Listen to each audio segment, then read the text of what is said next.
વંદન પ્રણામ આપણા ગુજરાતી ભાઈ બહેનોને નમસ્કાર.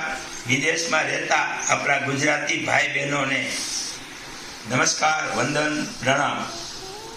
આપનું આપણી ચેનલમાં આપ બધાનું સ્વાગત. ઓમ ગાયત્રી હેલ્થ સેન્ટર ચેનલ દ્વારા સન્માન આપનું કરીએ છીએ.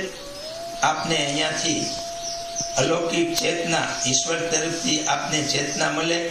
આપ બધા સ્વસ્થ રહ્યો, નિરોગી રહ્યો, તંદુરસ્ત રહ્યો એવી ઈશ્વર પ્રભુ પાસે પ્રાર્થના.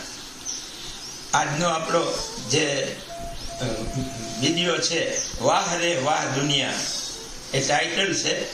તો એમાં ઈશ્વરે આપણને આવું સરસ મજાનું અલૌકિક શરીર આપ્યું છે અને શરીરની એવી દિવ્ય શક્તિઓ આપણને આપી છે. અને એ શક્તિઓથી આપણે સમાજની અંદર આપણી જે ગૃહસ્થાશ્રમની જવાબદારી સંભાળીએ છીએ, આપણો વ્યવહાર કરીએ છીએ, આપણો બિઝનેસ કરીએ છીએ, નોકરી કરીએ છીએ. તો આવું ઘણું આપણે આપણી જે જવાબદારીઓ છે કુટુંબની, સમાજની, રાષ્ટ્રની, એ રીતે આપણે નિભાવીએ છીએ. તો એ વાત આખી આપણી માનવતાની વાત થઈ. તો અહીંયા આપણામાં માનવતા આવે અને આપણામાં જે અલગ પ્રકારની થોડી જીવનશૈલી છે, એ જીવનશૈલીમાં પરિવર્તન આવે એવી આ વાત છે. વાહ રે વાહ દુનિયા. તો એક કોઈ મનુષ્યનું અવસાન થાય છે, એને જ્યારે આપણે અંતિમ સંસ્કાર માટે, આપણે વ્યવહાર માટે ત્યાં જાય છે અને એ મૃત શરીરને સ્પર્શ કરીએ છીએ અથવા અડાઈ જાય છે અથવા કાંઈ આપણે કાંધો આપીએ છીએ, તો આપણે એ અપવિત્ર ગણી અને એને આપણે સ્નાન કરીએ છીએ.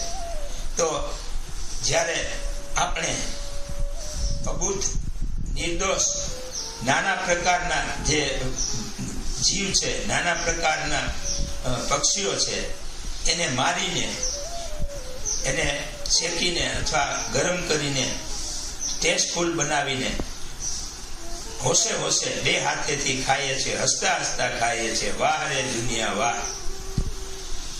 હવે જ્યારે આપણે જમવા બેઠા હોય ત્યારે આપણી થાળીમાં એક નાનો વાળ આવી જાય અને એ વાળ આવી જાય તો આપણે આપણા ઘરને માથે લઈએ છીએ અને આપણા ઘરવાળાનો એનો વાંક કાઢીએ છીએ.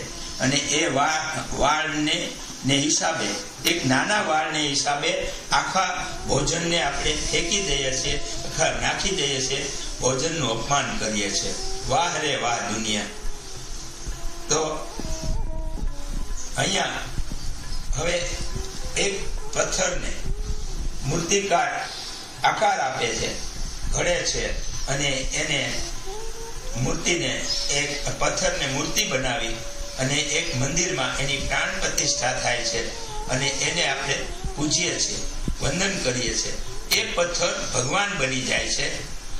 જ્યારે આજના સમયમાં મનુષ્ય દરરોજ ભગવાનને મંદિરે જાય છે, એના ઈષ્ટના જે મંદિર હોય ત્યાં દરરોજ જાય છે, છતાં એ પથ્થર જેવો રહે છે, ભગવાન બની શકતા નથી.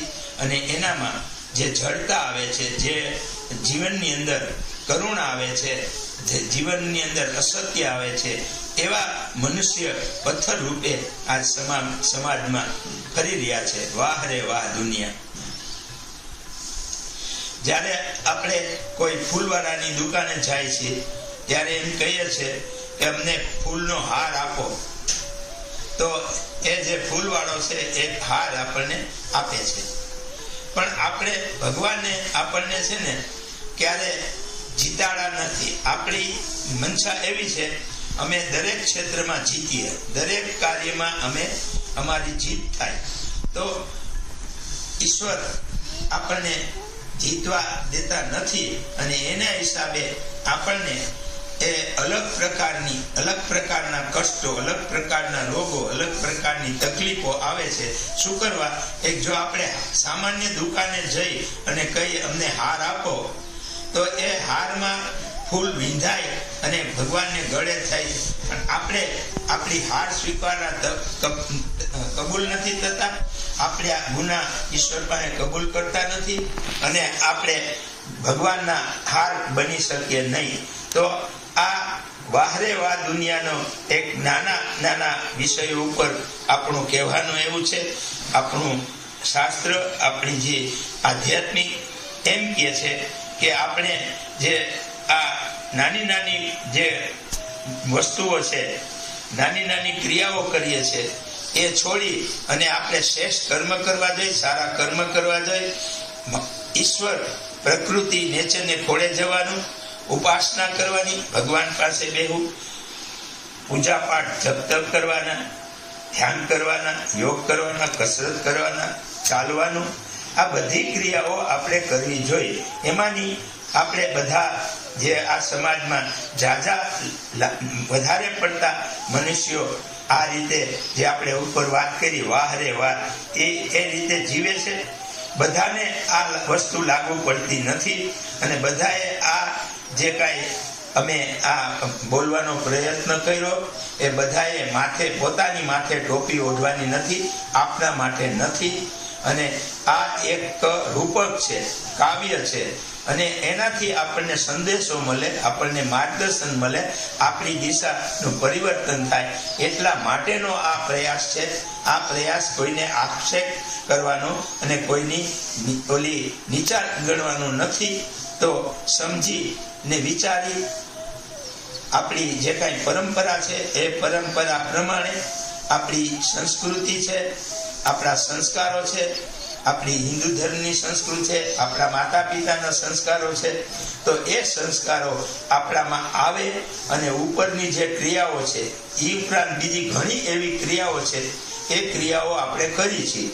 સામાન્ય રીતે નાની ઘરમાં ગુસ્સો કરીએ છીએ, અહંકાર કરીએ છીએ, અભિમાન કરીએ છીએ, મેં કર્યું એમ કહીએ છીએ, હું કરું એમ કહીએ છીએ, મારા વગર આ ચાલે નહીં, હું હોવ તો જ થાય, મારાથી થયું છે, હું કરું એ અજ્ઞાનતા સકલનો ભાન શ્વાન તાણે એવું જીવન આપણે જીવી રહ્યા છીએ. તો આમાંથી બહાર આવીએ અને આ સંદેશો આપણે આપણા જીવનમાં લાવીએ. આપણો જે આ ચેનલનો પ્રયાસ અલગ રીતનો પ્રયાસ હોય છે, માર્ગદર્શનનો પ્રયાસ હોય છે, આધ્યાત્મિક રીતે ચિંતન મનન કરવાનો પ્રયાસ હોય છે, યોગનો પ્રયાસ છે, કસરતનો પ્રયાસ છે, ચાલવાનો પ્રયાસ છે. આપણા અલગ આસનો તાલીઓ પાડીને નિરોગી થઈએ, એક્યુપ્રેશરથી નિરોગી થઈએ, માટીથી અલગ રીતે આપણે આ ક્રિયા કરવાનો છે. હવે આવતા દિવસો 9/11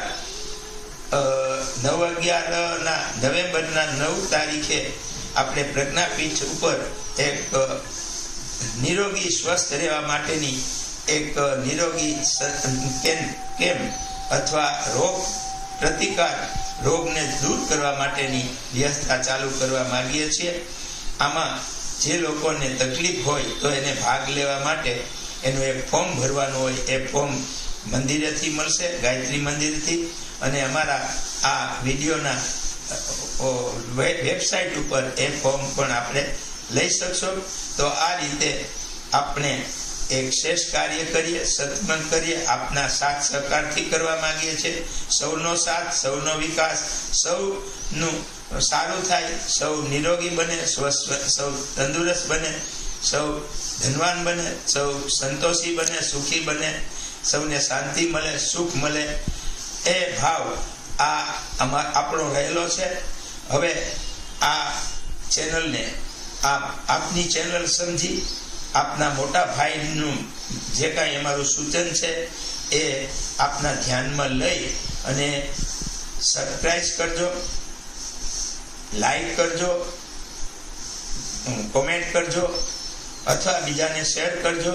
અને તમારી જે કાંઈ સમસ્યા કાંઈ હોય તો અમારો ફોન નંબર આ વિડીયોમાં આવે છે એ ફોન ઉપરથી આપની કાંઈ તકલીફ હોય તો ફોનથી જાણી અથવા વોટ્સએપ ઉપર મેસેજ મૂકી પ્રયાસ કરજો. ફરીથી આપને બધાને નમસ્કાર. આપણા ગુજરાતી ભાઈ બહેનોને નમસ્કાર, વિદેશમાં રહેતા ભાઈ બહેનોને નમસ્કાર. જય હિન્દ, જય ભારત.